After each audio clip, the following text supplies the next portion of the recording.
Hello and welcome to episode 8 of Mortgage Mythbusters. Episode 8, flying. Still no cool jingle. Cool jingle is its introduction. He's going to surprise us, so he's probably done it. And when this one gets edited, you'd have already heard the jingle, and then I've just said straight away, no jingle. So make him look a right fool. Yeah. Well, let's see. Alternatively, there's never going to be a jingle. And I'm just going to keep saying that that's a surprise. Baz has a gig in our local village pub with his band. First gig with the uninvited guests. Yeah. And that's, first gig. So keep an eye out for us. But I might get him to do a live jingle then. Live.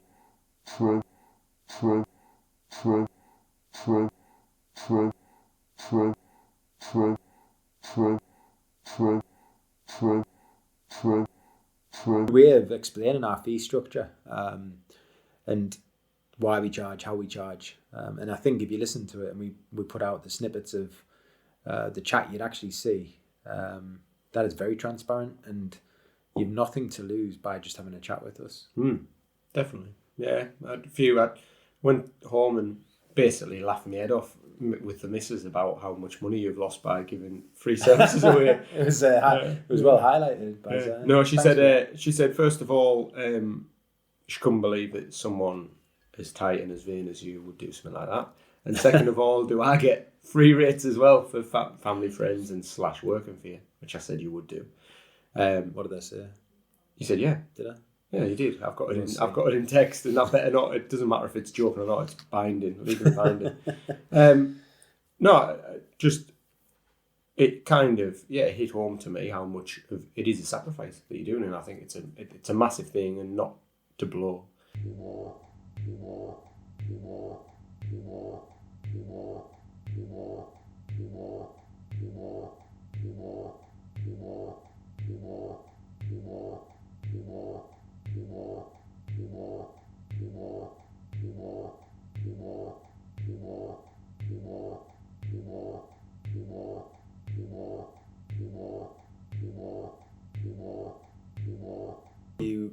You know when you see like a free MOT, you know that they're not doing it just because they want to be a charity and give everyone a free MOT.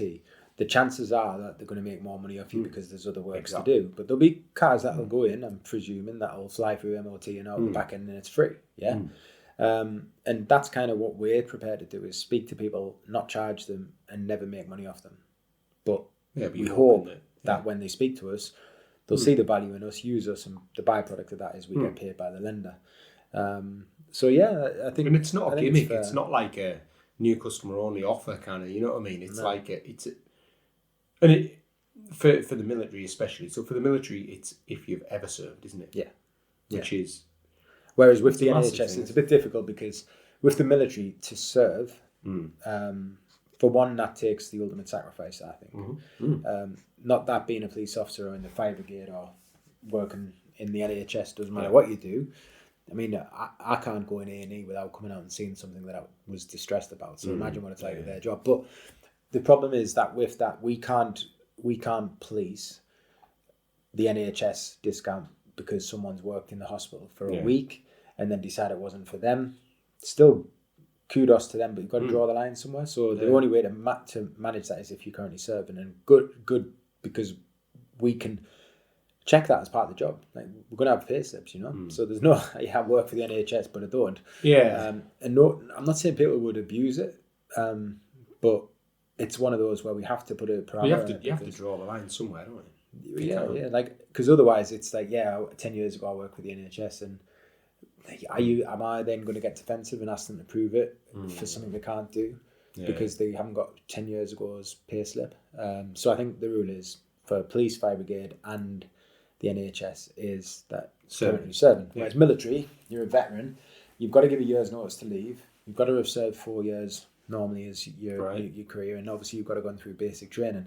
So even people that, veterans joke about this as a bit of their banter.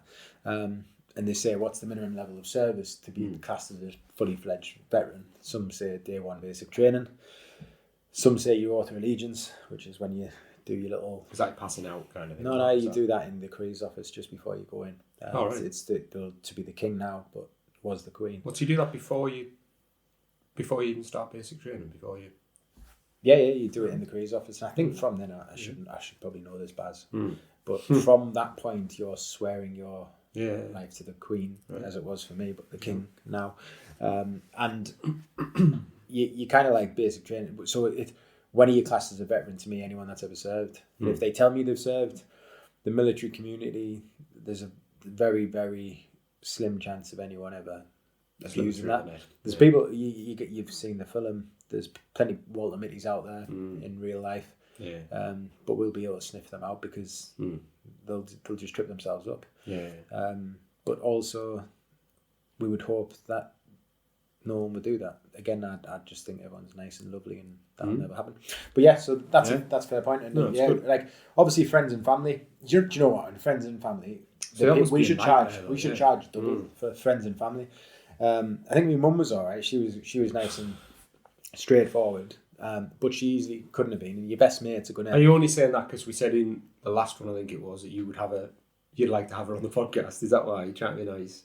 No. A few. No. Like it was just an easy mortgage. But imagine if it wasn't. So like best mates, for example, or even just mates that you're really good friends with and you see in the pub at a weekend, and they want that extra update.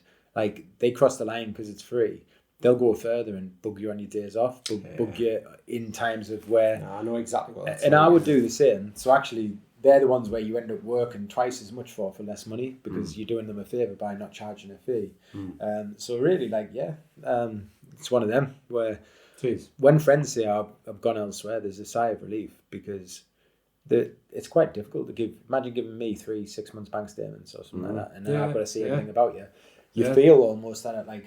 It's kind of intruded. Yeah. But how does it work then? So I take it your staff your staff, direct staff won't get charged, will they? No. But how does it work for them? So say for instance, Chris, who's probably your worst mortgage advisor. Yeah. How does he is he allowed to do his own mortgage? No. Not allowed? No. Depends on the lender. The lender decides, but I mean, you can go to your bank direct, of course you can. But if you wanted to do it through our business, technically there's a conflict of interest there. So you would put it through. I would put mine through Chris. Chris would put his through Charlotte. And that's okay. That's all right. Yeah. I mean, it doesn't matter because you've still got to provide. There's no like shortcut for an advisor. Okay. You could argue that we know all the tricks of the trade, but all the tricks are positive tricks. Like that's why some customers. It's not backhanded. Some customers meet you in the pub afterwards and go, Paddy, thanks for getting that mortgage. I don't know how you work that magic. Honestly, the guy's a whiz. Like, what you can do, and you're like, just do my job, and it's just knowing my job. I haven't done anything that wasn't right. Yeah, but that's that. But they think, but I tried and I couldn't get a mortgage. Yeah. Paddy could. He's just magic. It wasn't like I fiddled with it and made a decline turn into a pass. We just did our job. But this is what we started the last podcast on, as in why.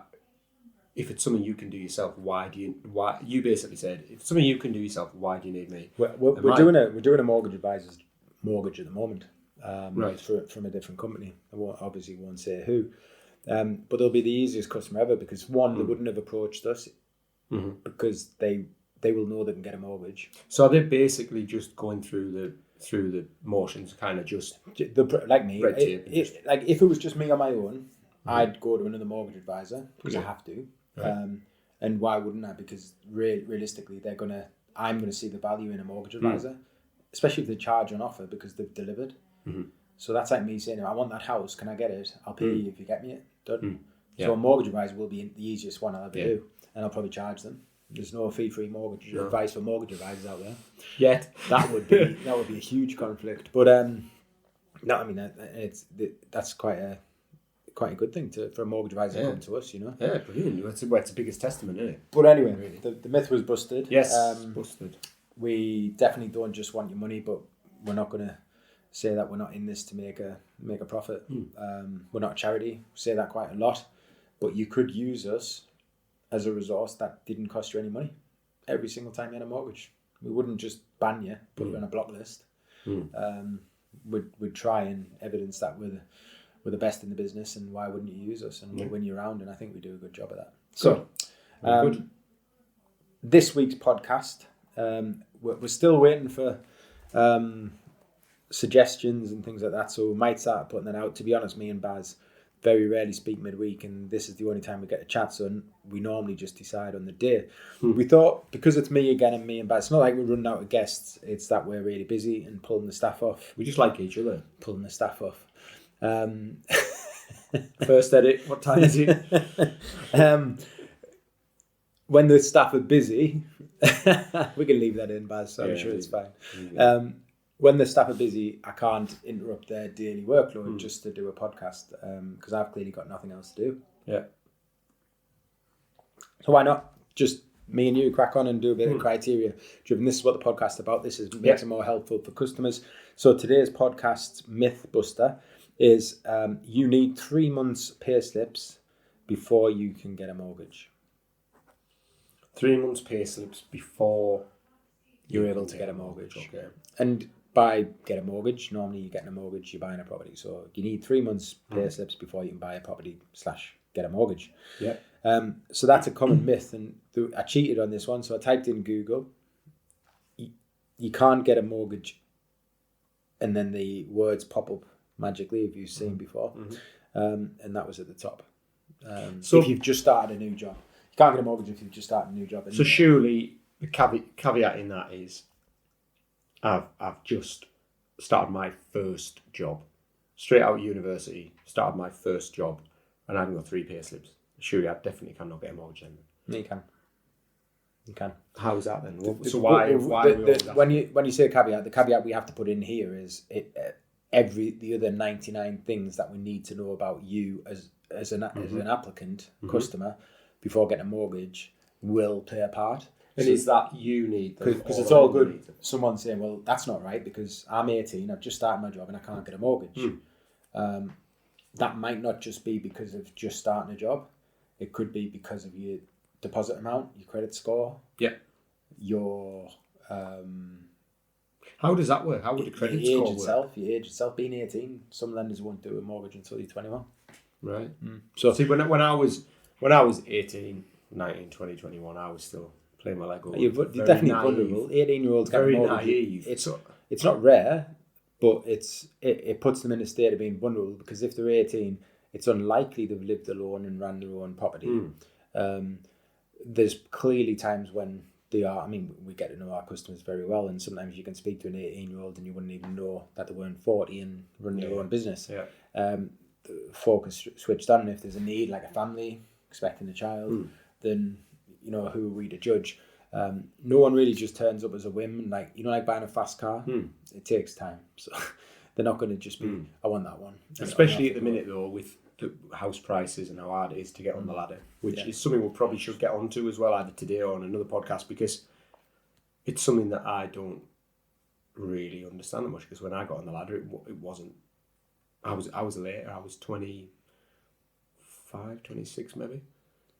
So I was a bit later, but is it as hard as they say to get on the ladder now? I think from an outsider, it'll be really hard and a proper minefield. Whereas when you speak to us, we always start the conversation off with, how can we help?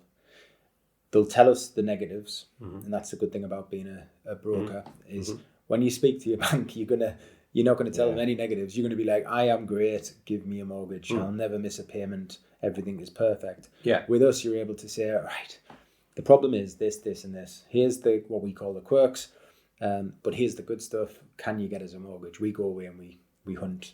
So going back to this original point of you've just started your job, the customers will email through and say, I've just started a job. I don't think I can get a mortgage, but could I have a quick chat just to understand how long it needs to be before I can start looking. Yeah. We won't reply saying, no, you can get a mortgage today, because we don't know. No. We don't know everything else about them. Because you won't turn them away and say you definitely can't. No, we'll book them in and we'll have a chat, and that chat will go, so let's go for the worst case that you've just demonstrated.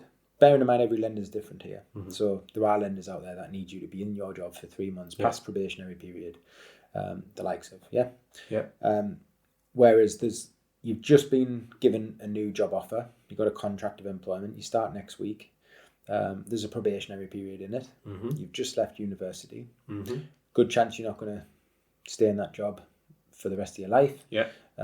Small chance that you might not even keep it past 3 months. Mm-hmm. Very slim chance, but possibility that you start the job and don't like it day one, or potentially don't start it at all. Yeah. So the lenders have taken it on a risk view. Now that'll be classed as a first-time buyer. The deposit will matter. So how big of a deposit they've got. Does the deposit vary? Is that by lenders or by situation? If you see what I mean. So each lender have their different product scales. So they'll have products up to 95%, 90%, 85%. Then they'll also have. I see this a lot in your. Just to stop you there, I see this a lot in your marketing and. Yeah, we do a weekly like. So you always say like 95 LTV, is it? Loan to value. Yeah. Right. Explain that to me roughly. House is worth 100 grand. You want a mortgage of 95,000 and putting £5,000 down as a deposit. That's a 95% mortgage. Because so house I'm buying. Yeah. So house I'm buying is 100 grand. And I am lending 95% of that 100 grand. Yeah. That doesn't include, obviously, the interest I'm paying back, obviously. No. Do you know what I mean? You're paying back more than that. You're probably paying back 100 grand or whatever. But, so that's what that means. That LTV is what that means. So, alternatively then... Just for the record, a lot more than that. Is it a lot more than that? Yeah. Go on. How much roughly? How much roughly? If I got a 25 grand mortgage, yeah, I wouldn't get in trouble for saying if you had a 25-year mortgage and you borrowed 95 grand that you'd pay double back. Really? Yeah. Over the 25 years, yeah. 190 grand. Roughly, yeah. It used to be a lot better than that when rates came down. Sometimes on your illustration, mortgage illustration that we send you, it breaks down for every pound you borrow how much you pay back. Back in the day. The thing is, I've done this. It's the second house I've owned, and obviously renewing that, I've had all this loads of times through the post, and but it just shows how little. I've never if you could borrow 95 grand and pay 100 grand back, a lot of people really. Do you think that's quite good? Just a bit. Right. This is why we got Baz on, because he hasn't got a clue. I'm clueless to it. But that's good because. I mean, don't get because you see how many mugs there are that can take mortgages. You're in a position where you see the terrifying. house and you want to. Yeah, well, it is, but it's the way that interest works, you know. So when I eventually buy my £1 million house, you reckon I'll be paid $2 million back? Yeah. Blimey. It is unbelievable. Yeah, and bearing in mind that your mortgage payment will always be round about a third to a half of your income. Yeah, so like by the time you've paid your mortgage and bills and things, so imagine how much you're paying over that lifetime just in bills, you know. So there's loads of things to consider. So when someone comes to us with that question of this, there is no wrong or right answer. We just say get booked in for a chat. Yeah. Let's talk. So could I spend time explaining? Yeah, no, we can do that. We do this, but what's the point? Because then I'm going to get into a conversation with them. Then I'm going to find out. So tell us how many credit cards you got. Tell us how many. Have you ever missed payments? Where were you born? What do you do? You know, student loans. So we'll have a chat. We'll set up an appointment. We'll have a chat and we'll work out everything. We get to know the full you, and then we'll say, yeah, that's fine. So one lender will. But it's a projected full you, isn't it? It's a theoretical because they've not worked before. Oh no, they don't. They don't know. We'll get into that. But on paper, this is you, and it's a candidate. Okay. Can I borrow 100 grand, please, or 95 grand of 100 grand property? So as the lender, they miss the payments. I can repossess their property, but I'm probably going to struggle to sell it quickly to get my money back as the lender at auction for 95 grand because I'm going to lose out, aren't I? Yeah. So you need to look at this person and see if their credit worthiness. So you tell me. Right, your Bank of Barry, is that a thing on Netflix? Bank of Barry. Could easily be. No, I've seen it somewhere. There is a show called Barry about I think it's a hitman or something. It's funny, but anyway, go on. Just Paddy's looking at his watch as if rhymes with banker. This is needing an explicit parental advisory at the start. This one, I think. This is all down to you, just so if anyone of my family is listening or anyone in a professional role that I deal with, I'll decide. That was 1939, Baz. I'll let you decide if you want to. We'll put a little thing. You set us up. If I'd have set you up like that, I did not. I wouldn't have, because I'm a nice guy. Right, go on. I've gone red, guys. I don't care. My mum's listened too. I told her to because I said some nice things about her. I in, really, man. So where were we? So the Bank of Barry. Yes. Yeah? Set it up. Want to borrow 95 grand. My house is worth 100 grand. Yeah. Tell me what you want from me to make sure you're comfortable. You're never going to be comfortable giving me the money, so I know that. No. But tell me, but for every I want as much back every as possible. 100 customers, but every 100 customers that come to you, you're going to be so ridiculously tight with your criteria and affordability and credit checks. As in your so benchmark I is basically going to be high, want someone who. but you're going to get one customer, but you're going to have 100 come to you. You're going to therefore tell me what your rules are. So what are you going to ask my for rules to are make someone your decision? who's been in the job for a long time. I want someone who's there's a lender that will want career driven. If you see what I mean, like so someone who's comfortable. Probably, would it swing that way or not?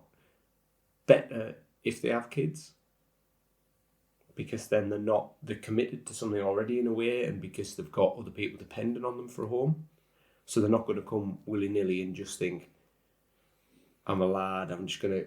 Not that's very stereotypical, isn't it? But you know what I mean? I think having the commitment of already having a family or a dependent. Interesting. Keep going. So that's 2 points. So you're going. Do you know what I mean? No. So you're looking for, rather than a single applicant, you're wanting a married couple. So there's 2 wages coming in. Well, and there's a family, so that there's a need for a roof overhead. A need for the roof over the head, and a need to not just a want. Yeah, they've got to be earning. They've got to be in a job for a while, so that they've passed the probationary period. How much deposit are they putting down? Are they okay with just putting 5%? So if you sell it, day one you give them the mortgage, bearing in mind that you're a perfect customer. If they give you 5% and you need to sell that property tomorrow to get your money back, you're probably going to lose your money. So you need to be banking on these clients that they're not going to default on their mortgage. So how do you secure that? You've given us 2 bits of criteria. I need another 3. But would I lose the money? Because I would own that house.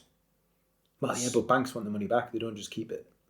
I mean, actually, another discussion. They sometimes do rent them out. Do they? But then you haven't got your money back to lend to the next person. Oh, right, okay, yeah. And you're not getting your interest because you own it yourself. But as a bank, let's just imagine you need to get your money back. So you have to have the cleanest cut client. And to you, that is someone with stable employment, a married family, because they've got the need. Or, someone with a dependent that they need. Yeah. So I don't agree with this, but I'm just listening to No, that's fine. Deposit. For some reason, we had instantly, I was like 50%. So let's not. I'll force you to. This is for 95%, right. So it's the highest risk. Okay. So give us 2 more criteria points. Age. What's the minimum age for me?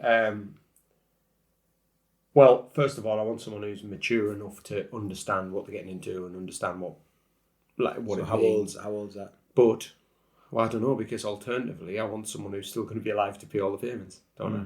Obviously. Yeah. So if it's 25 years, you want someone who's not over, I don't know, what would that, so if someone was 60, that would take them to 85.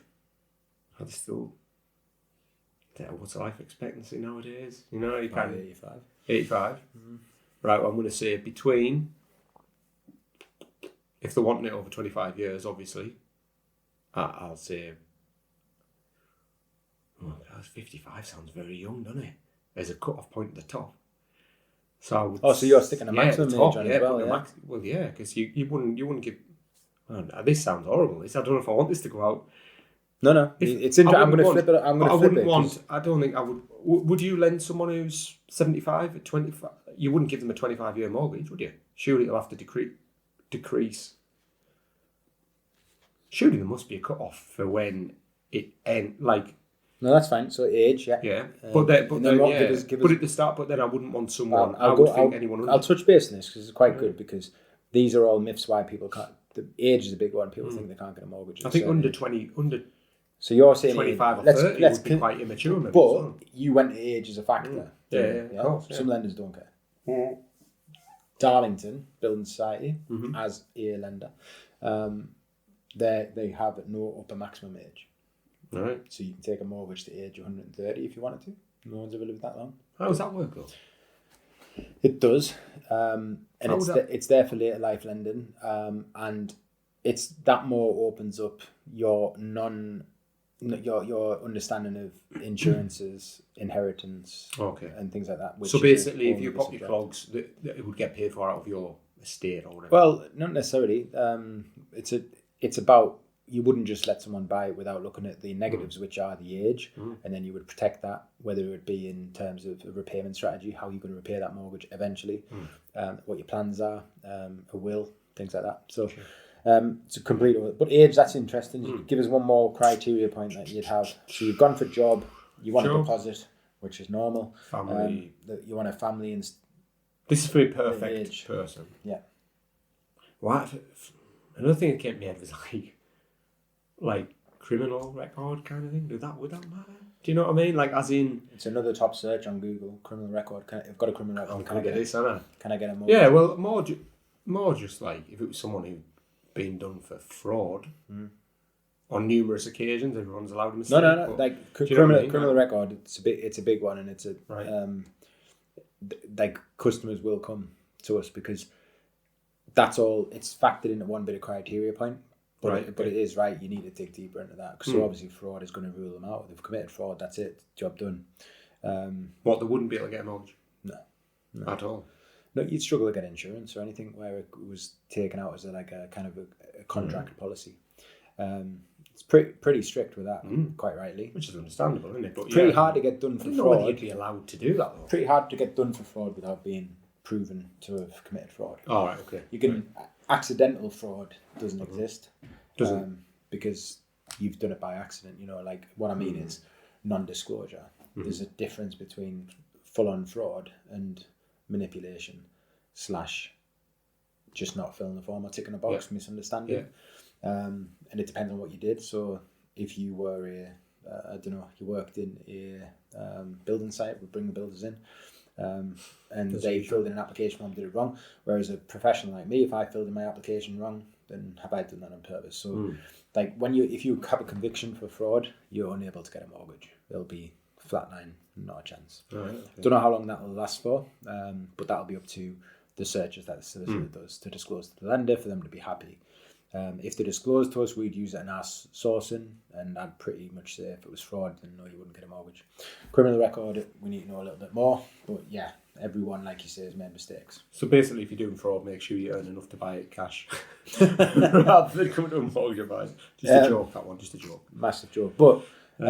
So then I like because they are all criteria points. You didn't know there's a million bits of criteria, but so touching on the job, lenders will vary from needing 6 months to 3 months to day one have started their job, first pay slip, to contract 6 months in advance. Yeah, but so you've been given the job, but you haven't started.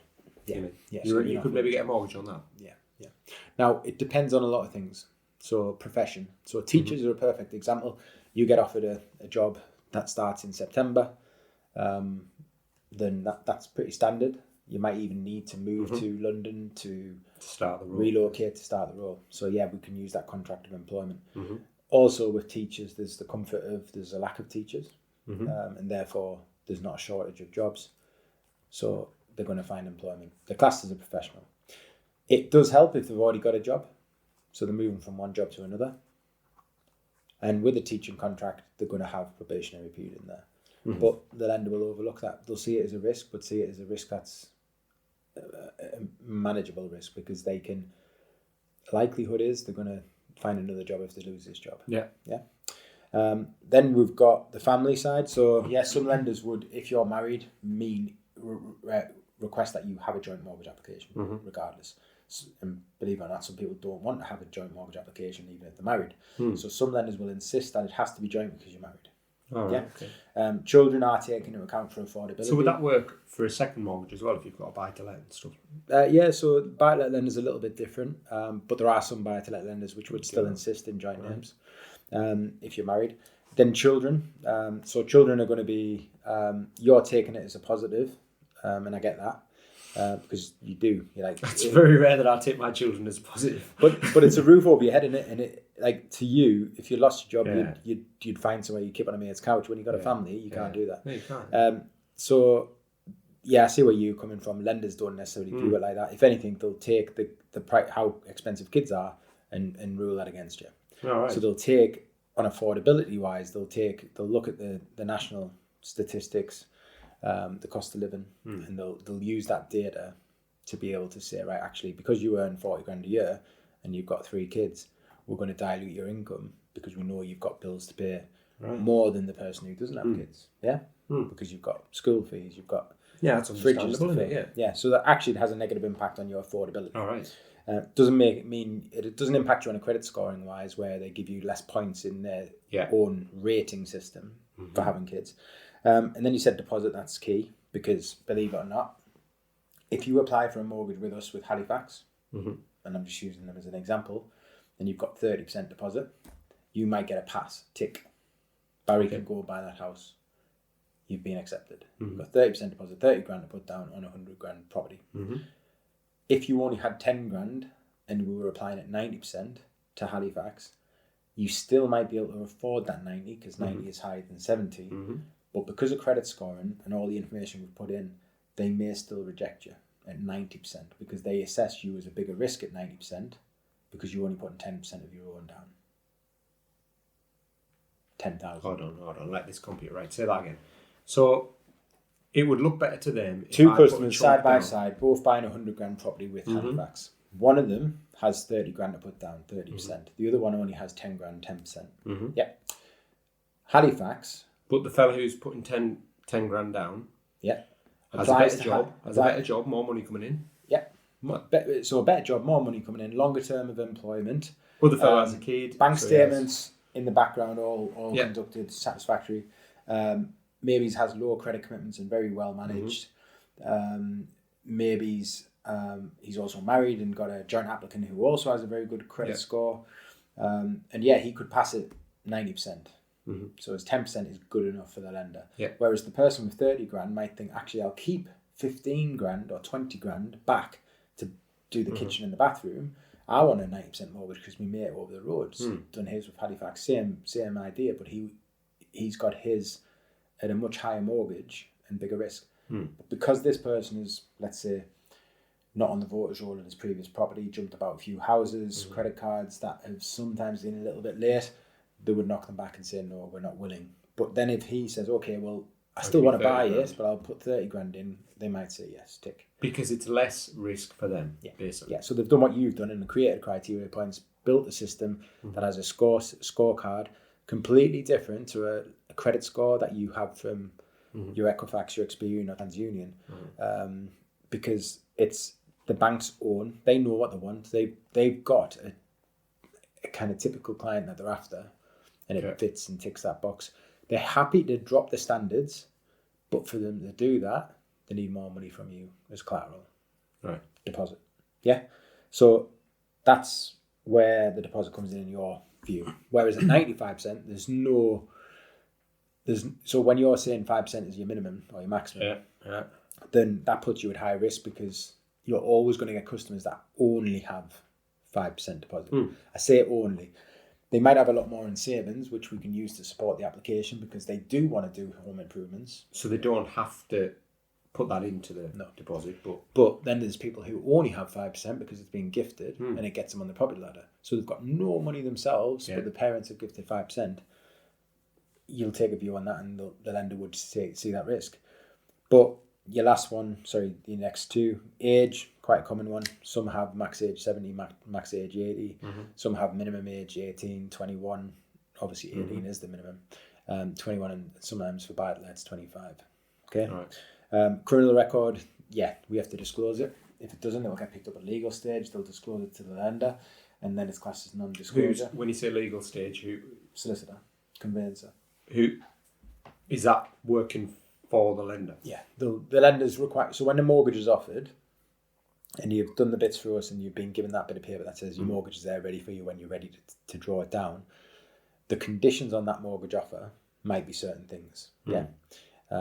And one of those things are for the solicitor to do their checks, searches. So you're looking for mining reports, bankruptcy reports, things like that. And the lender will liaise with the solicitor to say that they've been satisfied. The criminal record check is part of that. Right. We don't do it. We ask the question. and then we will take further information. Normally we'd put it to the lender to make sure we're not wasting anybody's time. We have had it. It's one of those things where it's a bit of common sense, in my opinion. Like I say, fraud will be out of the question. Yeah, if someone's had a driving ban, it's not really going to, unless they're working as a driver, it's not going to affect them. But I suppose that's another thing that has to be taken in, the kind of offence, as opposed to their employment.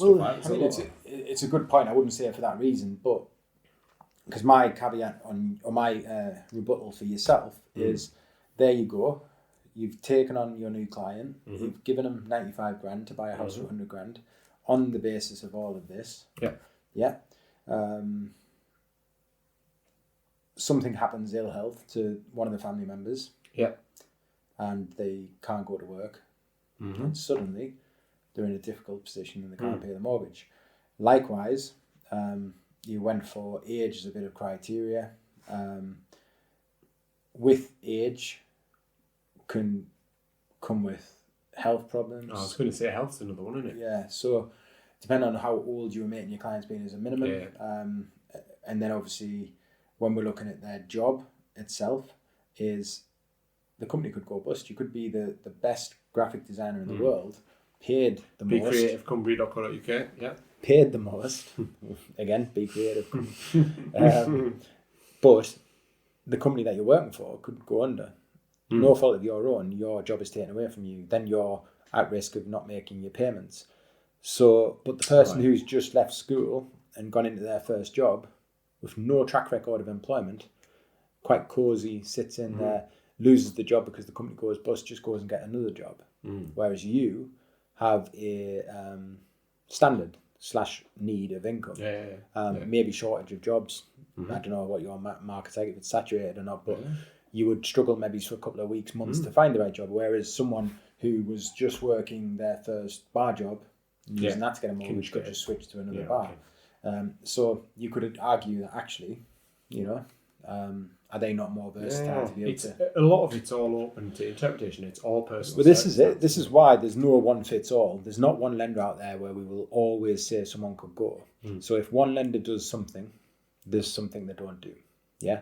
So they all have like a But as you've said on past episodes, you with your experience, and I suppose with the backup of the likes of Faz and Ian and that as well, you kind of already have a bit of a flavour as to who would be right for this customer, which is something that you wouldn't get yourself if you're just shopping around. Yeah. So it's one of those where it's, if you were, there's a marketplace, so the lenders will identify that if they have a yes attitude to everything, they're going to get loads of business. Therefore, loads of wrong business too. And then they're going to have people that are going to default on the mortgages. By being sensible and having these minimum criteria points. So for all one lender might say, we want you to be in your job for 6 months. They may also accept that you might have had a CCJ in the last 2 years. Okay? Right, yeah. So CCJ? where a county court judgment, so you've had a parking fine that you've not paid. Okay. So that would, I mean, to me, that's probably gone down more of a dispute route than I'm not paying it because I can't afford to. But let's switch that up to a credit card. You've missed your payments for the last 3 months. Mismanagement of finances. You could afford to, but you just didn't. And that's like mismanagement. So could that happen to your mortgage? Yes. The lender would take a view and say, well, because it's not in the last 24 months, we're happy. But that type of lender that takes that risk might also, to caveat that, say we want 6 months solid employment. Whereas a high street lender might say to you, day one employment's fine, but you're not allowed to have ever had a mispayment on your credit card. So it's basically, it's giving in one hand and taking in the other kind of thing. It's they're probably all taking the same risk, but it's just shifting to different areas. Over the grand scheme of all the lenders on panel, we could probably get a mortgage. We could mash together a mortgage from all of their criteria. Everyone is going to fit that point. For example, somewhere down the line. Someone who turns up who's 130, unemployed, has a pension, has 5% deposit, missed payments on their credit. There's always the criteria point. It's just that. So we use a criteria sheet, which comes in quite handy. We would flip it to the back and we would put in the quirk. Quirk being just started the job. 18-year-old criminal record. Yeah, we'll go along that lender criteria, and we'll tick off. So NatWest, happy with this, not happy with that. Next lender. When we get 3 ticks, we'd ring the lender, we'd go through it in detail. Because is this every time, or is it just for dodgy cases where you say dodgy? Quirky cases. So we would. I mean, to be honest, we have the conversations that many times that we do keep a record. Right. But what I mean is, certain things like just started a job, we know NatWest stance on it. So for all their website on their criteria, their written blurb, you would be content with. But if you are new to the game, you might want that backing up with a human. So you'd ring the human and say, "Can I just clarify?" So we'll know the difference between let's just check. So the criminal record on their criteria on the website might say subject to type of criminal and underwriting. So that doesn't answer the question. So you pick up the phone to Newcastle Building Society, speeding fine, done, no problem. Driving ban, done. Yeah, fraud, not a chance.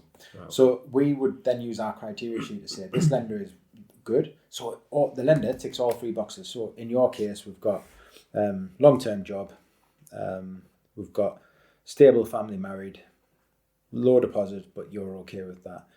Age, basically you're of a mature age, and you've got no criminal records. That's all good. But then you might say, and I'll lend you 1 times income. So 20 grand each a year, 40 grand, you can buy a 40 grand. Sorry, you can get a 40 grand mortgage, and then with the deposit, buy a house. Some lenders will say 5 times income, 4 times income, 3, So there's the criteria and then how much they would lend.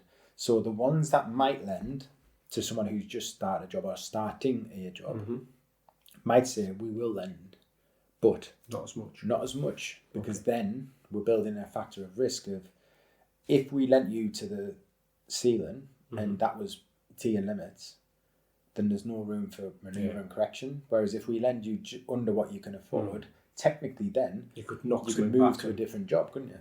And so take a lower income. Does that and the risk from the lenders and stuff affect rates? Yeah. So this will blow your mind, but yeah, carry on. So if I come to you and I say I'm 80 and I want a mortgage, would sometimes you say, right, yeah, we'll give you a mortgage, but instead of it being 5%, it'll be 10%. You're paying back. Kind of what. Do you know what I mean? I wouldn't say the lenders do, but it's a risk-based attitude, isn't it? So let's not use age, because that can age can actually be a positive. Just because it's an easy one to think. So with age, you don't get many people buying the first home at that age, and certainly not 95%. So the risk to the lender is purely based on age, and they know what happens at that point of death and what happens to the property. So what a better example of rates is credit.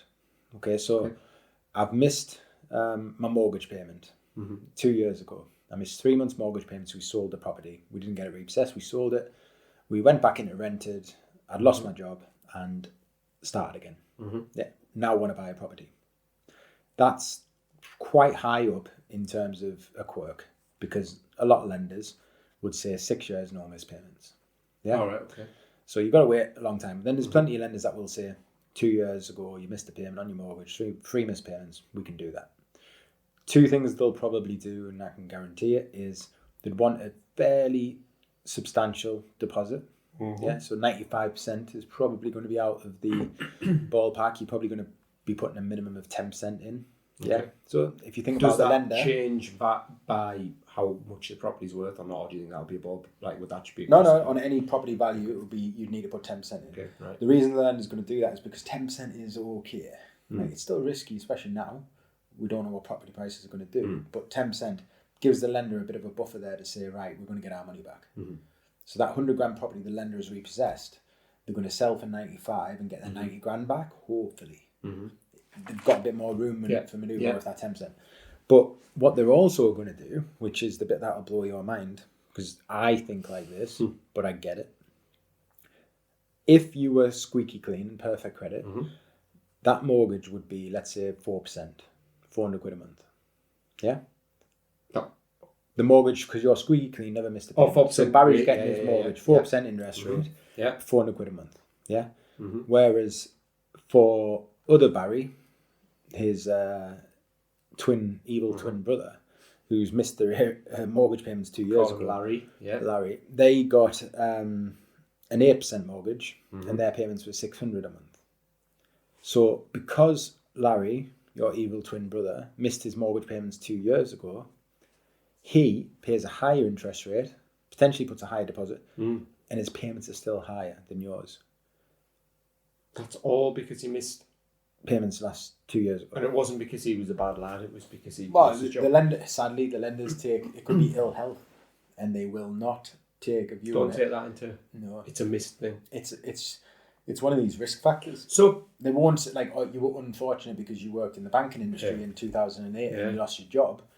They would see that as something they've mitigated the risk for previously, and it just proves their statistics. Even though it's a massive, that could be, it could be a massive. You could have been on £100,000 a week. It could be that. It could be that your business was wiped out by COVID. Yeah. And you lost all your properties, business, staff, family, and you need to buy your own house. Then they wouldn't take a view on that. They'd feel sorry for you, like because humans are, but they wouldn't. But what I'm saying to you is the bit I thought would blow your mind is that because of that, the lender will lend to you, but they'll charge you a lot more, which you would expect. You would expect to be, you a bit, but by being higher commitment, aren't you then putting that customer at risk because they're paying 200 quid more than you? So are they not going to default again? Yeah. And it's the way that it's kind of viewed. I mean, don't get me wrong. But then I'm looking at it from Barry the bank, thinking they're a massive risk. I want to make sure they give me back as much as they can when as quick as they can. So you're a landlord. Yeah. Yeah. You're renting your property out. Mm-hmm. You put it as £1,000 a month. Wouldn't you prefer to get 900 quid a month guaranteed from your tenant? Yeah, true. £1,000 a month that they're going to struggle to get together. That you're going to end up getting. So that's how a lender would think. You know what? No, the risk has to be built in, and they have very smart people behind the scenes doing the algorithms on this, and they say if we charge 200 quid extra on every single case of ours that meets this criteria. Mm-hmm. For every person of those 10 that will default because they're more prone to because they missed payments before. You've never missed a payment in your life. You'll never miss your mortgage. It's just instilled into you. But if you did miss your mortgage, then you'll miss it and you'll know it's not the end of the world because you'll ring your bank and you'll get caught up and you'll pay and you'll make an arrangement and you'll get yourself out of that hole once you get your job again. The next time that happens, you're more likely to miss your payment again because you understand the consequences. You're not going to do it on purpose, but you understand the world doesn't end. And sadly, people do think the world ends. They need to pick up the phone and talk. So when you put yourself in a position there where you're getting a mortgage and you're paying high because of your past and your credit, the lenders see that as a risk and they're just prepared for 10 of those customers. For every 10 of those customers, one of them to not pay. But because they've built in a buffer of 2 along the way for the extra 200 quid, actually, they're still better off than Halifax would have been, who, to be fair, Halifax at 4%, their 10 customers might have never missed a payment, all be perfect, the richest people in the world, but ill health, boom. So they're going to have the same, it's called the delinquency rate in missing a mortgage payments and things like that. And to me, nothing can guarantee you. No, of course. Someone comes to me and they miss a payment every week and they have done for the last 6 months. I'm not going to let them get a mortgage. No. Even if the bank said yes, we're going to tell them that, look, that's not, you need to go away and sort your finances out. If you want, does it have any effect on you as a company? I think it does. Because I've worked for the banks and I've seen the internal systems that they use for recognising fraud. So you submit an application to Halifax and then you go to NatWest because you've been declined. That's fine. That can happen. NatWest have a different criteria, but if the information is changed on the mortgage application, then that would flag up on a hunter system, and you'd expect that, wouldn't you? Whereas internally, the banks are going to almost talk to each other to recognise this type of customer. So they definitely will. Protect themselves in that way. But does it as a business, as a broker, do you get marked down at all? Yeah, so like I think So say you had 10 customers that you'd given to Halifax. It's difficult because like without going into the ins and outs of how the financial crime and things work, but we do plenty of exams to know how it works. Well, there's a fine line. So if a customer does come to us and is blatantly committing fraud, we can't just say you can't do that because you're committing fraud. We've got a duty of care to report it, but also continue. Because we don't want to be tipping them off by saying, we know you're doing X, Y, and Z. Of course, we have to report it and then we'll deal with it. But sometimes you have to work with the lender on that because how do we know that something's not wrong and not right? So what we will get marked up on is when the applications go in is accuracy. So if we said they earn £23,650, but it's actually only 23,000. That clearly wasn't a key in error. It was accuracy. We're not daft enough to do anything on purpose, but the lender will flag that as an inaccurate broker. And if I'm missing that, what else am I missing? So what's the penalty for you? The penalty is that we've never had it, so we wouldn't know. But again, when I worked in the banks, the banks would just look at that broker's case twice because previously he sent in 3 cases which weren't accurate. Would they ever deny you? Would they ever say you? Yeah, they can be. Brokers can get struck off all the time. Yeah, from banks, from a certain bank or a lender. Sorry, from certain banks, sometimes groups of banking. Or not struck off across the board unless you've done something really seriously wrong. Yeah, but like if so, Nationwide do a quality check and they also have like a kind of right first time. So you submit it and you send all the paperwork. They'll always slap our wrist if we send in 3 months pay slips, 3 months bank statements to hit the underwriter's desk to approve. Okay. You also need to send proof of deposit. Nationwide don't like it when we send that up in 2 parts. There's the income and bank statements, and a week later, there's the proof of deposit. So they would class that as not right first time. The reason we do that, and Nationwide will be absolutely fine with me saying this, is because the promissory note that the military get for the forces help to buy, that is a proof of the force help to buy, can't be received until 10 days after application because they've got to go and prove it. So we know it's there because we understand the criteria, they meet it, and then that'll come. But we're not going to wait 10 days for Nationwide to go, why haven't you sent the docs?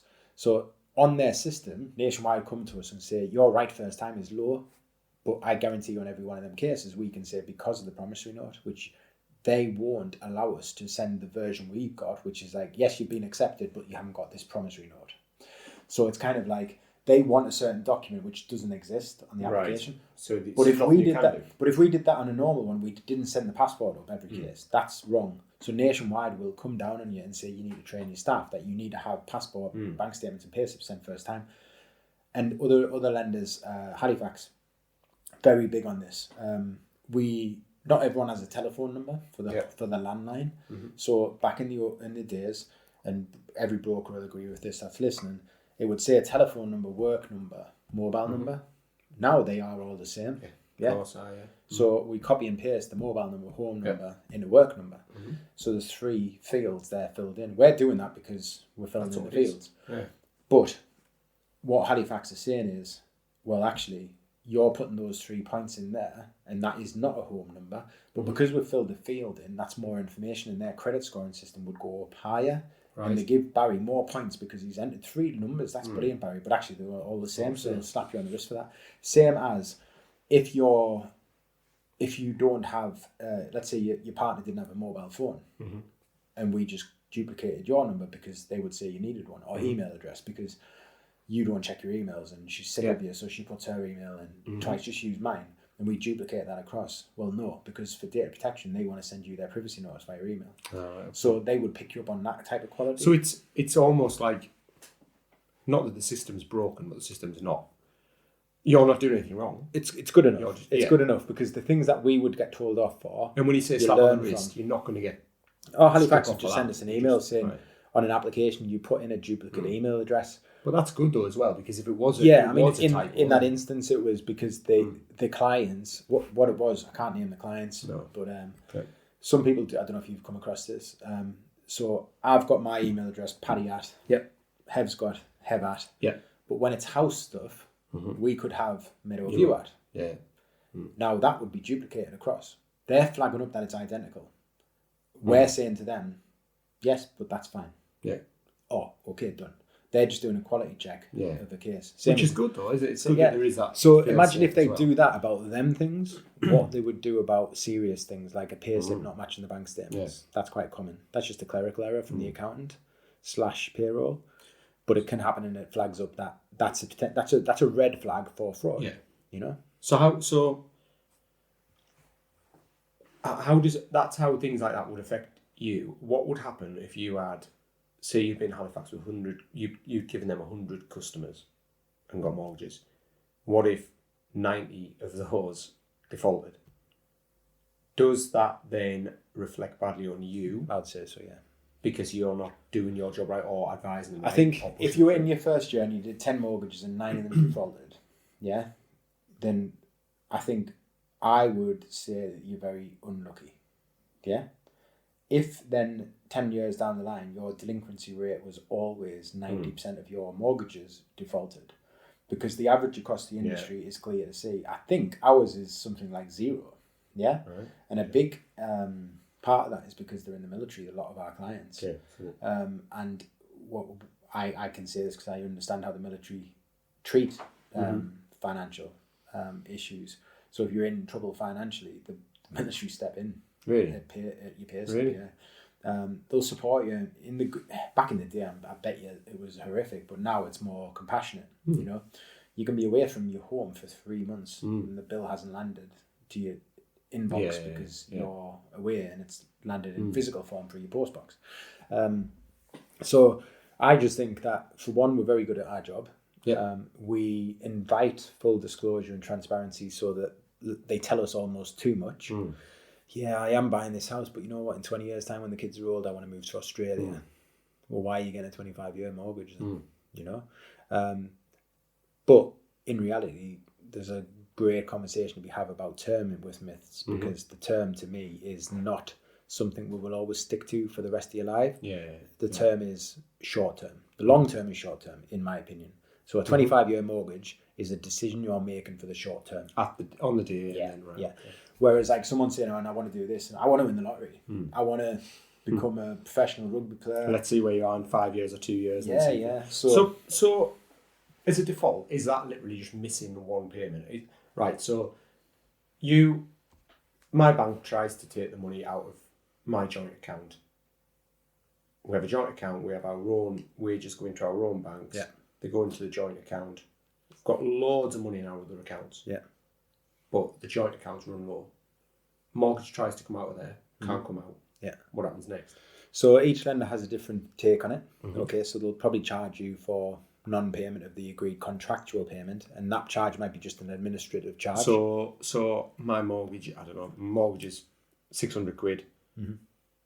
They would maybe slap on 25 quid for the administrative. For the case of sending you a letter, passing you to the collections department, who need to pick up the phone to you, who need to review your file, even though a second later you might have transferred that money and sent it. So is that now on my file as a default? No, not necessarily. Okay. So because you hear red letters and stuff like that, is that later on? So you pay from mortgage payment.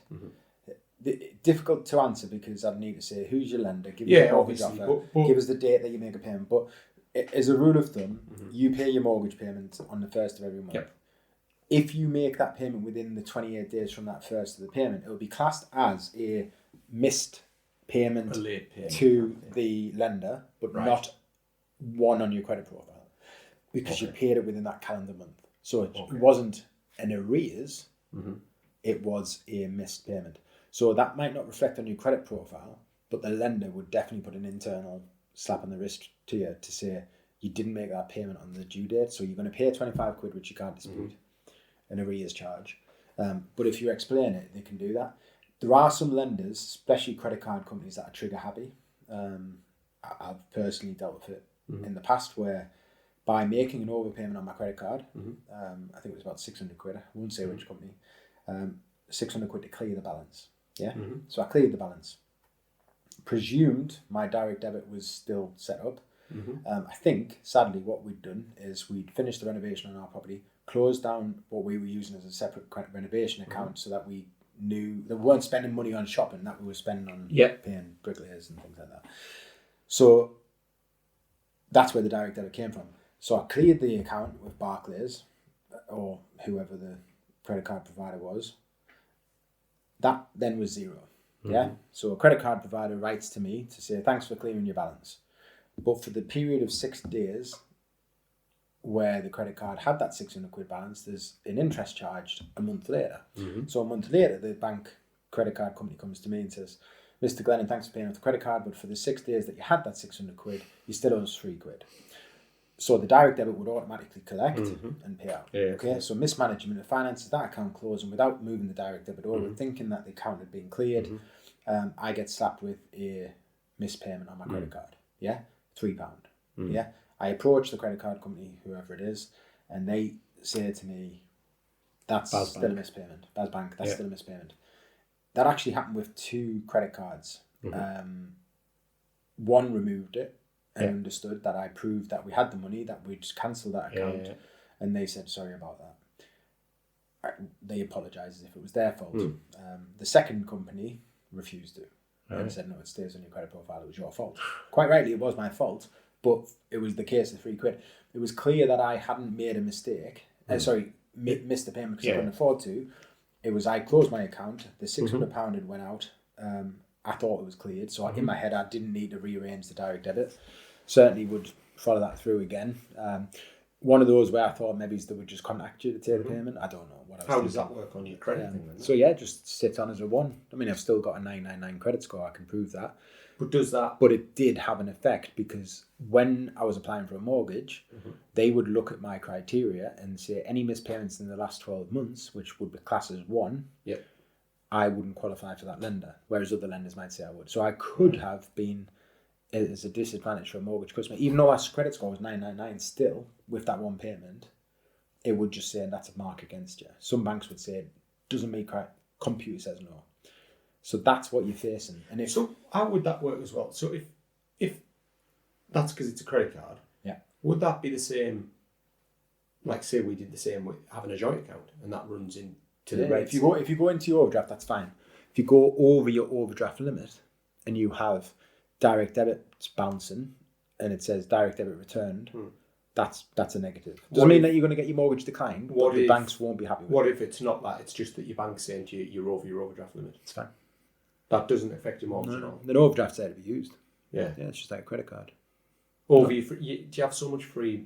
I think you have so much free overdraft. Yes, so some banks will give you 0% on a certain amount of your overdraft. Yes, but some will charge you an interest on it. Because that's just like a credit card, isn't it? Yeah, but is that... So we've had it sometimes where we've not... Or more's come out of the joint account because you don't keep an eye on that as much. It's not your main account. Yeah. That's like our joint account. So there's more money come out of that and you'll get a text message saying you're over your overdraft. Yeah. You're going to get charged interest on X amount. It might only be a £5 or something over. Yeah. That's not going to stop me getting a mortgage. So what do you mean by that? Let's say you've got £100 overdraft and you've got nothing in your bank. Are you saying more than £100 is trying to come out of your account?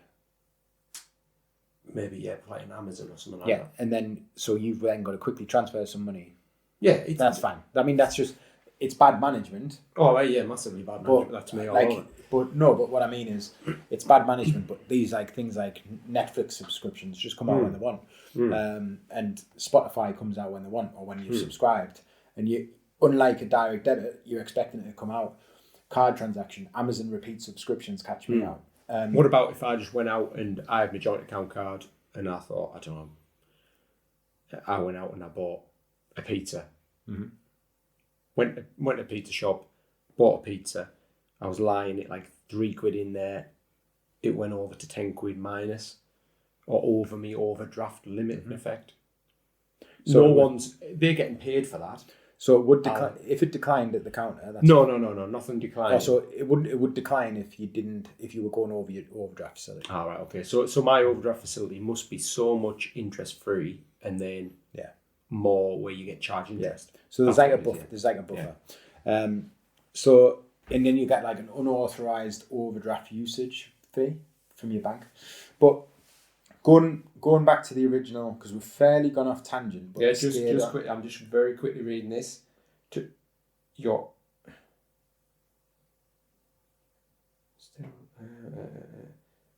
using your arranged overdraft above the interest-free amount. Yeah. So that's fine. Yeah. Because you have the money in other accounts, but you just have a certain account, as you say. You have one for doing construction stuff. Yeah, so that's just like using your credit card, isn't it? Yeah. But not then where I was getting confused there was when you were saying credit card, if that's overdue, then it isn't. So a missed payment on your credit card is a strike. Even if your credit card balance has 10 grand on it, you've got 10 grand to use on that credit card, and you've only got £100 on it. It's madness, isn't it? You miss your payment, they'll put a strike against you. To be honest, it's quite a perfect system, I think. There's nothing, because perfect it's there for them or for us. Perfect for both. Yeah, because see, my problem it's gone are the days like you admin yourself. You get up, you make your bed, brush your teeth. Yeah. You should be checking your banking every day and checking your credit report minimum once a month to see that there's no fraudulent activity. So how do you do? So I thought if you check the credit report, this is probably the worst thing I'd say on it, but I don't think I've ever checked my credit rating. That would be a fun game. But I thought you had to pay. Do I thought no. I thought if you check it, that looks bad on you. No. Where have I heard this? I've heard because you're classing it as a credit check's bad for you. Yeah. But you're not. You're checking your credit. It's just it's the way you're wording it. So if a lender is credit checking you to see if you're eligible to get a new credit card or a car, then of course that's you applying for credit. And if you did that 10 times, you'd want your credit to be you to be aware. So other banks would say, well, why have you gone 10 rounds? So you might be shopping about, but actually you're shopping about for a cheaper deal, which is going to get further and further away because your credit, the banks are going, you're trying everywhere. So does that knock your credit score down? It's in theory, yeah. So what are you saying I should be doing? Checking your credit report. So you're signed up to Experian, Equifax, or TransUnion. I would actually go to checkmyfile.com. Checkmyfile.com. That checks all of them. And you put in your details, and it costs, say, £10 a month after the first month's free if you cancel it in time. And then that report, it lets you see everything. And by doing that, because sometimes the banks will write to you to say you missed a payment. Sometimes they'll just be on there. You can also see things like CCJs, county court judgments, which you might not know about because they might have gone to a previous address. That could be fraud. Really? Like mobile phones fraud is rife. So someone, your previous address that you lived in, let's say 20 years ago, but a letter lands there. Let's say it's just a gigs ticket advert, but they've got you subscribed there, so they send you out a new advert for the new band. The person committing the fraud would then use your name because they know that there's going to be some sort of record of you there to sign up for a mobile phone. Huge that. Because then the mobile phone gets delivered to that address and off they go. That is huge, and we see that a lot because we help people fix it, and it is fixable. It's an absolute ball ache, but we can fix it. So with that, then the Check My File. If I went on that it's like the matrix. It's like the matrix of you for the last 6 years. Finance. We'll do one with you, not on podcast. It's private. But, on podcast, we'll do one with you. It'll be interesting because I'll be. I read it like a story, we joke like the Matrix. It's zeros and ones, and you can read it. And what am I aiming for? 1,000. Is it 1,000? Absolute myth. The classic. We'll do that for the next Mythbuster. I'll look at your report. Is it out of 1,000? Yeah, but this is it. It doesn't mean anything. The 1,000 is not like people use it like a body fat percentage. Like having 5% body fat doesn't mean you're healthy. It means you look good naked. I do need to lose a bit of body fat as well. Though, but what I mean is the credit report. Everyone's I've got 999. Yeah. I said it is a way of demonstrating that. Is it out of 1,000 though? That Barclay card or whoever the credit card company was that were trying to chase me down the street for missing a £3 payment. Yeah. That I was a perfect customer because my credit score has to be because I'm in the industry. Yeah. Perfect. But what I'm saying to you, if I looked at your credit report, people get fixed on it. My score is this, I can't get a mortgage. It means nothing. What matters is the detail behind it. So we'll do that this week as an exercise. Yeah. We'll get you to get a credit report. I'll look at it and I'll go through it with you. The next myth we'll do, we've never done this before, this is groundbreaking. This is crazy, isn't it? We will talk about the myth next about my credit score is low. Yeah. So this could put us at the top of the podcast charts, Could I? This is mental. This one needs editing 3 times, I think. That's been more than 3 times. Right, so the myth that we're going to go back to it, right? Because it's a door. It's one of those doors you open and there's 50 doors behind it. Because the real answer is, you've just started your new job. Can you get a mortgage? It's about so much more than that. I want the story. If you've just come out of school and you've just started your first job and you've got a deposit and your credit history is clean because you've had a mobile phone contract, you've got a bank, your bank statements are in good conduct for 3 months, perfect, never missed a payment, paying your little bills, which you won't have many, board to your family member, then they take a view on it and they'll give you a shot. Yeah. Will the first lender, Halifax, say yes at 95%? Not necessarily. Do we have to maybe try another couple to get one that wants you as a customer? Then yeah, it is possible.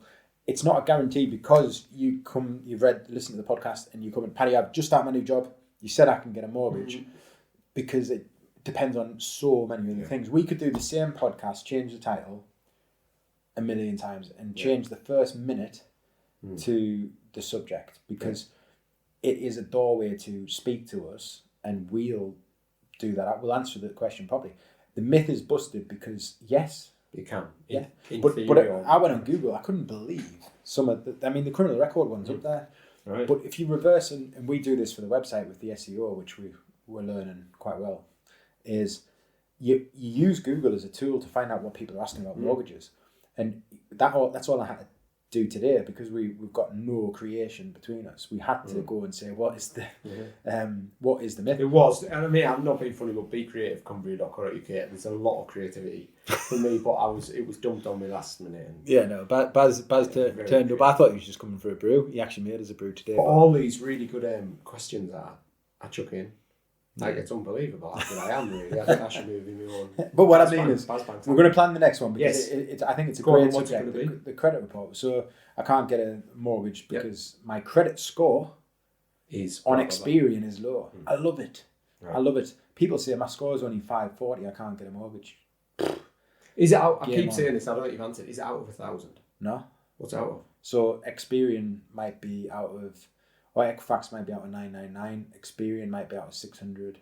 Oh, okay. TransUnion, don't know off the top of my head. Right. But it doesn't matter. How do they get my records?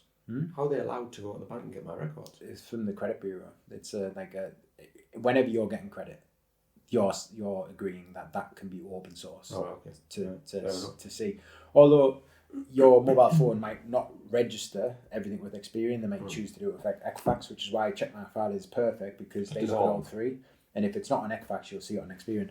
And the best thing about it is, it's all going down to what I bill for the pods. So I'm getting a free credit check, which is good, isn't it? Are you charging me for these pods? I'm charging. Right. The amount of editing I have to do. Do you know when you send us your bill? I'm going to also charge advertising. But be creative. That's how much do you reckon Joe Rogan gets for Athletic Greens and Sean Bartlett? Is he called Sean? No, Stephen Bartlett.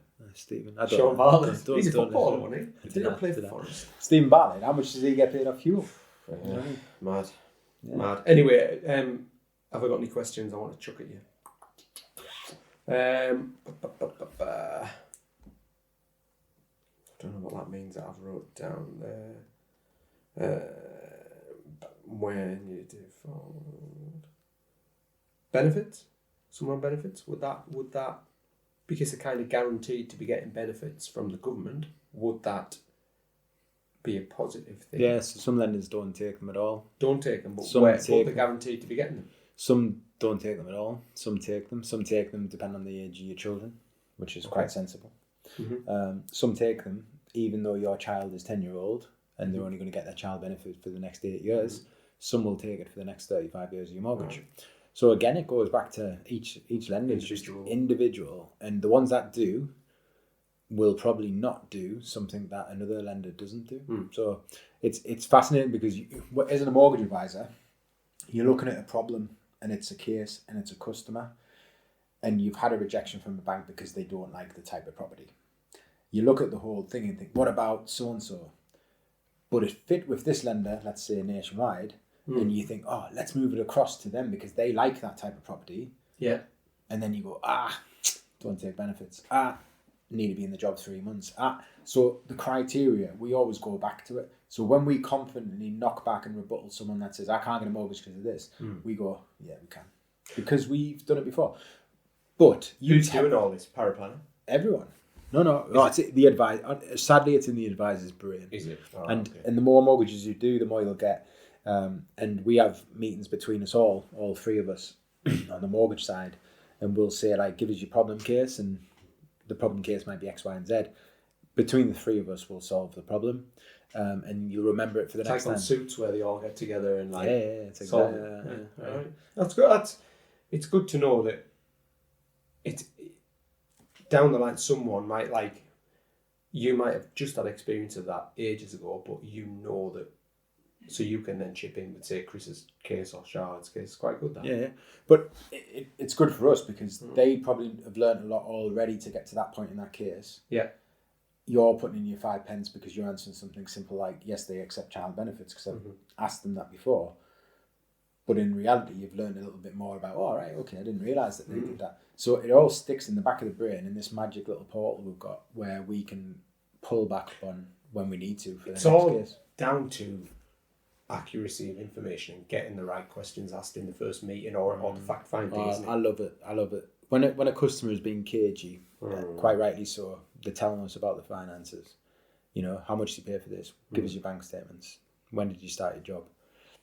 It's making them comfortable that you're not just asking it to be nosy and to create a file to hit them with and sell them something later. You're doing it because you want to give them a mortgage that they can get. And if you come to me and go, my name is Barry and I'm earning 50 grand, never missed a payment. I have lived in this house forever. I've got no debts whatsoever. Got a massive deposit. Can I get a mortgage? Yes. Then it comes to collecting your paperwork. We get your bank statements and you gamble all over them. Yeah, 600 quid a month gambling. Life's a gamble. Never winning. That could be me, actually. Yeah. Well, I'm going to sit down and take 600 quid a month as a hobby. Yeah. Some banks, lenders will knock you back just for having it. Really? They'll say that you're at risk. It starts somewhere. That's it.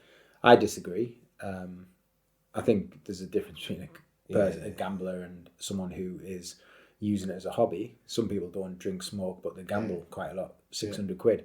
If they can afford it and it's manageable, and you've got 6 months evidence of them just spending it when they can afford it. But if they're using their overdraft to gamble, then they're in a different game. Yeah. But some lenders don't like it at all. Some won't. Some will take a view, and it's just understanding the customer to make sure that they're not putting themselves at risk. Kind of, you're modelling them. You're getting a model. It goes back to that therapy and saying, look, you can't afford this mortgage. You stop gambling, then you can afford it. Well, okay, I'll stop. Will you? And it's like trusting the customer. We've done it many a times, mate. Have you said that? Come back. Of course we have, yeah. I mean, sadly, you have to, because the lender's just going to say the same. We don't just chuck things at the wall for them to say, go on, we'll try. And if we were doing that, we're being irresponsible. Then you get the delinquency rates. And imagine they end up homeless because the house has been repossessed because they couldn't afford the mortgage. The bank then goes, give us your bank statements that we didn't send to them because we didn't have to. We just had to be okay with the bank statements. We'd never questioned it with the customer. We hadn't calculated into the affordability and we just let it slide. That is our fault. But if we'd highlighted it, yes, I'll stop gambling. Right, okay, because you do gamble and you're telling me you won't gamble, I'm going to put that into your credit commitments. Yeah. I'm going to put it as a £600 hobby, just like season ticket. And if it fits on affordability, that's fine. We'll keep it there. At least we've based this on that £600 there. And it's a bit like saying you've got no debts, but then you go and buy a sports car as soon as you bought the property. Yeah. So it's just being sensible, common sense. But you can talking openly about everything. You can never predict the future, can you? You can never predict what you own, so let alone what someone else is going to do. But it's having the best guess, isn't it? And this is why I stop people thinking about the long term too much. Even the fact that people get pay rises, and you think you're counting on that pay rise. This will be a thought. I'm not going to use that pay rise you're getting in 3 months' time because you haven't. It's the same as like a profit share bonus or something like that. I suppose it's not guaranteed, is it? No, but it's just that you haven't lived it yet, and you're saying you can afford it. But what extra work are you having to do for that pay rise? Have you had a promotion? Are you going to have to now travel further, be in longer? You know, are you going to have more expenses? You're going to be in hotels where you're going to have to subsidise the food costs. So you're going to be stressed, so you're going to be drinking more. You're going to be that's why I think it's good they've got the credit scoring system. It's good that they have the criteria, and I think at some point they have to just use a risk calculator, which is built in. because at some point something's going to happen in your life where it's going to throw a curveball and you're going to struggle. I think the biggest message that mortgage advisors give the customers is the risk that if you don't make your payments, your mortgage will be taken off you. Because if you miss your payment on your credit card, they're not going to come back and to grab your Domino's pizza back off you. No. You know, they're going to harm your credit profile to warn other credit providers, like other companies, that you do miss payments. Yeah. They're then going to probably charge you for that. And then they're probably going to stop you being able to transfer that balance elsewhere. Yeah. Because the other companies are going to say no. No because, chance. Yeah. Whereas on a mortgage, you'll speak to your lender, get caught up, but in the future that'll have a bit of an effect. But they're going to give you a chance. They're going to give you 6 months. Because if you're 6 months down and miss a mortgage payment, something's seriously gone wrong financially. That's why you need to reach out to them and talk to them. If it's a life incident like ill health, massive implications because of job, COVID or something like that. Speak to your lender. It doesn't mean that they're going to just roll over and say that's fine, but communicate with them because that's your best chance. If you just bury your head in the sand, you're screwed. If you do that because of ill health and genuine reasons where anyone would struggle, that doesn't mean that they won't record it. They will, quite rightly, because I think it's only fair, you know. Yeah. Otherwise, you'll just have a sub-story fight, wouldn't you? It's their money at the end of the day, isn't it? You're just everyone has their own reasons for things happening. I don't think people would miss mortgage payments just because they wanted to go to Ibiza. No. You know, and if they did, how do you stop that happening again? How do you stop it? Yeah, so I think it's just one of those where we just need to educate people. Right. Good stuff. Well, I think we're about time to wrap this up, aren't we? I think we've. No, you're more than. We seem to drone on more. Well, it's just us two, I think, don't we? Yeah, but it's educational. Yeah. We're going to go over your credit report next week, which will be fascinating for me. I wish I could record it, and then we'll chat about that because that opens up a whole new. Like you can ask questions. It's going to make my anxiety levels triple, isn't it? First of all, but this is it. I mean, you're trusting in a broker, but we don't care. We want your credit report. We're looking at your 6 years of credit history. We don't care. Like this is our job. This is what we do. There is a chance that will come out as just like a doctor isn't squeamish when he's cutting you open and operating on you. Like we're not bothered because it's what we do. People are bothered about doing it, just like they're nervous about going into an operating theatre and getting operated on. Right. But like that's where we got your hand and we say, look, don't worry, let's talk about it. But the worst thing is, I think it'd be good. I'm hoping it's going to be good. Like as in, my figures will look good. But if they don't, that could. Not a few years. That's just your competitive nature. It'll be fine, mate. Don't you worry. We'll see. So that was the myth. Thanks for joining. Yeah, it's been a good one. I enjoyed that. So you need 3 months pay slips before you can get a mortgage. Myth busted. Speak to a advisor. At the end of the day, just because one bank says they need a certain amount of pay slips doesn't mean they all do. So do your research and.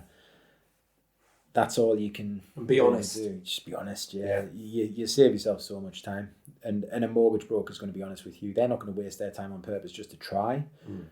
A good mortgage advisor knows whether they can do the job. I think that's Baz Bank's slogan. Be honest. Be honest with Baz Bank. And on that note, branded. Right. See you next week. Thank you.